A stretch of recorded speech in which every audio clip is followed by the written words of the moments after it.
Sai Baba never forced anyone, मतलब बाबा ने कभी भी किसी को फोर्स नहीं किया कोई विशेष तरह की पूजा करने के लिए या फिर विशेष धर्म को अपनाने के लिए।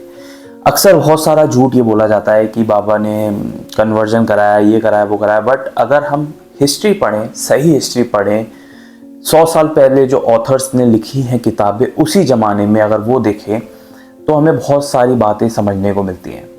जैसे एक एग्जाम्पल लूँ तो श्यामा जो बाबा के बहुत करीबी भक्त थे, वो उनकी जो माता जी हैं उनने एक मन्नत मांगी थी सप्तश्रृंगी देवी से। सप्तश्रृंगी देवी से मन्नत मांगी थी और वो मन्नत पूरी हो गई। उसके बाद उन्होंने सोचा था कि वो कुछ अर्पित करेंगी चांदी के स्तन, और वो भूल गई उस बात को। लेकिन जब श्यामा को वो बात याद आई या कैसे तैसे मालूम पड़ी तो श्यामा ने वो बाबा को अर्पित किया। लेकिन बाबा ने स्ट्रिक्टली कहा नहीं, तुम ये लेके जाओ चांदी की जो तुमने बनवाया है और इसे देवी के चरणों में जाकर ही अर्पित करो, मुझे अर्पित करने से नहीं होगा। तो कहने का मेरा जो एक मेन मोटो है वो ये है कि अगर हमें स्टोरीज में यही समझने को मिलता है कि जो जिस पद्धति को फॉलो करता था, बाबा ने उसमें ना कभी रोक टोक की, ना कभी डायरेक्शंस दिए कि तुम नहीं, इन्हें नहीं मानो, उन्हें मानो, उन्हें नहीं मानो, इन्हें मानो, ऐसा कहीं भी हमें जानने को नहीं मिलता। असल में बाबा ने कभी भी किसी की भी भक्ति और श्रद्धा में रुकावट पैदा नहीं की। उनका हमेशा ऐसा मानना था कि रास्ते तो बहुत सारे हैं लेकिन सब रास्ते एक ही ईश्वर तक जा रहे हैं, और उसके तहत जो जिस चीज़ की तरह पूजा करता था बाबा ने उसको वैसे ही पूजा करने दिया। किसी का भी पूजा में उन्होंने दखल अंदाजी, अगर मैं यूज़ करूँ वर्ड तो सही हुआ, दखल अंदाजी कभी नहीं की।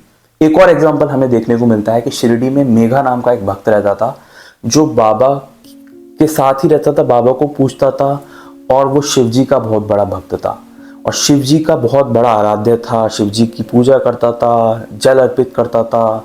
तो अक्सर बाबा उसको प्रेरित करते थे पूजा करने के लिए। कभी भी बाबा ने उसको ऐसा नहीं किया कि उसको बोल रहे हो कि नहीं शिव जी की पूजा क्यों करते हो। तो कभी हमें ऐसा रोक टोक वाली बात नहीं समझने को मिलती है।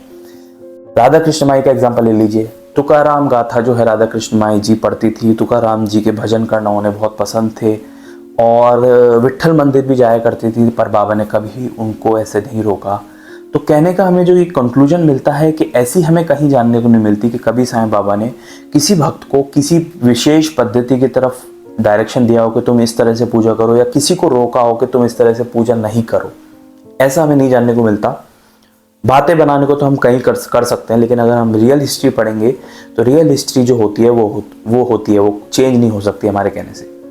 नेक्स्ट, अगर हम एक इम्पॉर्टेंट बात पर जाएं तो जी हाँ, मुस्लिम भी बाबा के भक्त थे, उस समय आते थे, बट बाबा ने कभी किसी को फोर्स नहीं किया कि तुम इस तरह से आओ, उस तरह से आओ।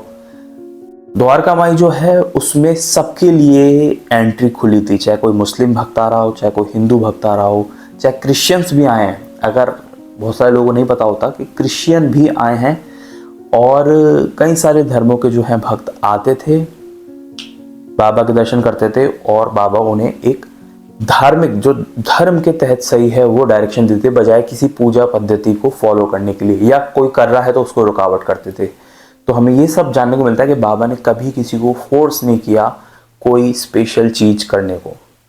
और यहाँ तक कि एक कहानी हमें ऐसी जानने को भी मिलती है कि एक जो भक्त थे बाबा के, वो कोपर गांव उतरते थे, वहाँ मंदिर में दर्शन करते थे और उसके बाद शिरडी आते थे।